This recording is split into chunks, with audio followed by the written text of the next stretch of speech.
numeradas, descartáveis e solitárias. A organização em si, que não existe o nome, porém se intitula como Claremore, de acordo com o popular, as projetou para serem monstros que caçam outros monstros. Só que eles cometeram um erro.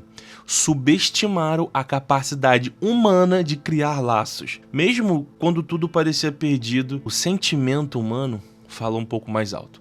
Esse vídeo aqui é sobre como a amizade se torna uma arma muito poderosa em Claremore, uma força capaz de destruir um sistema que tentou esmagar as próprias guerreiras. Rapaziada, bora falar de Claremore. Esse aqui também é aquele pique de trocação de ideia de calçada, bate-papo de calçada.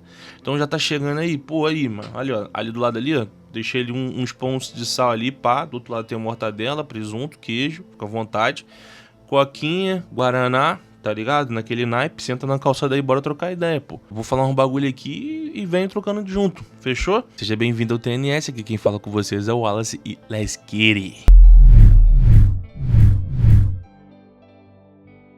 Rapaziada, pra entender a jornada das nossas heroínas, a gente precisa primeiro mergulhar um pouco na crueldade do design em si. A entidade que as cria, conhecida apenas como a organização, não está formando um exército, está fabricando armas vivas. O processo começa com garotas, quase sempre órfãs ou que vieram de ataque de idiomas, que são fundidas com a carne e o sangue dos próprios monstros que um dia vão caçar. E esse isolamento não é um acidente, é uma ferramenta de controle. A vida de uma Claremore é solitária por definição, cara. A organização impõe regras rígidas, são temidas como um monstro pelo próprio povo que protege, mano. Elas são ranqueadas no número 1 ao 47, um número que resume todo o seu valor e poder. Os sentimentos, apegos, são vistos como fraqueza, falha na programação. Elas aprendem muito a suprimir emoções e matar sem hesitar. E acima de tudo, obedecer, cara. Uma parada interessante também de a gente falar aqui um pouco também é sobre um medo do despertar. Ceder ao seu lado Ioma e se tornar um monstro ainda pior é o fantasma que assombra e as mantém na linha. Nenhuma personagem encara melhor essa ideia da solidão que Teresa, quem lembra? A guerreira do sorriso tênue, a guerreira número 1 da sua geração. Ela era o produto perfeito, implacavelmente eficiente, emocionalmente distante e com um poder quase que, mano, tocava o divino.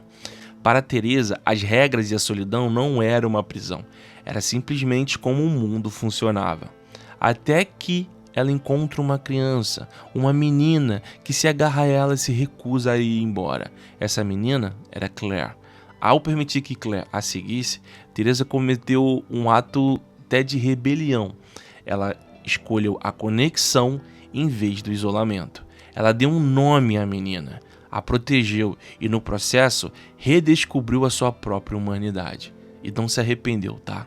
A relação delas se tornou o coração meio que da série, provando que nem a organização poderia extinguir a centelha humana que anseia por afeto. Esse laço proibido custou a vida de Teresa, mas plantou a semente que mudaria tudo dentro de Claremore. Após a morte de Teresa, Claire entra voluntariamente na organização e tal, mas seu objetivo não é servir por si só. Eu não quero falar aqui, que eu quero que vocês leiam a obra. No início da obra ali, Claire é um espelho da sua mentora, fria, distante, focada, apenas com foco para a missão. Ela parece a personificação da morte da individualidade, que a organização prega, mas a semente que Teresa plantou, cara, começou a brotar. Durante uma missão, que é lá no primeiro capítulo do mangá, ela salva um jovem rapaz chamado Haki. Assim como ela, perdeu tudo para um Ioma. Vendo seu próprio passado nos olhos dele, Claire quebra meio que as regras não ditas e permite que Haki acompanhe como seu cozinheiro e companheiro de viagem. Essa decisão racha sua armadura. E não tô falando da armadura física, a armadura da alma, a armadura da solidão. Haki, com a sua humanidade inabalável, age como uma âncora para Claire. Por conta disso, começa a questionar as regras, percebendo que uma regra é apenas uma regra. Obedecê-la ou não é uma escolha. seguir a regra ou quebrá-la é o que chamamos de até mesmo de liberdade. Essa filosofia herdada do espírito rebelde de Teresa passa a guiar em suas ações. Ela não é mais um número, ela é um indivíduo que faz suas próprias escolhas. Sua jornada a leva a trabalhar com outras Claremore, com a impetuosa Ellen, a estoica Deneve e a astuta Miriam. No início, a desconfiança e a rivalidade dominam, cara, não tem nem o que falar, como era de se esperar. Mas conforme enfrentam inimigos mortais e as duras verdades de sua existência, algo muda. Elas compartilham histórias, protegem umas às outras e começam a se ver como, não mais como concorrente de número para ver quem vai subir no ranking, mas como irmãs de armas. E esse é o primeiro laço formado da organização há anos. O ponto de virada, o momento que a tese de Claremore se cristaliza mesmo, é a infame Batalha do Norte. A organização cada vez mais desconfia de guerreiras mostrando sinais de rebeldia. Envia 24 delas para a cidade nortenha de Pieta. A missão é um suicídio, cara, só que disfarçado. É aqui que a filosofia de isolamento da organização se desfaz de forma espetacular, cara. Diante de uma morte certa, as guerreiras percebem que sua única chance de sobrevivência não está na força individual, mas na cooperação. E esse caldeirão de desespero ali, né? Uma verdadeira líder se ergue, Miriam, a fantasma. Com a sua inteligência tática e desconfiança da organização, Miriam une as guerreiras em um exército totalmente conectado, cara, ensinando-lhes a lutar em equipe. E mais importante, dando a elas um propósito além da obediência cega. Vamos sobreviver, porém, juntas. A Batalha do Norte é um espetáculo, claro, de tragédia, porém de triunfo também. Vemos guerreiras superando rivalidades para lutar como uma só. A confiança se torna uma arma, moleque, mais afiada que qualquer espada no campo de batalha.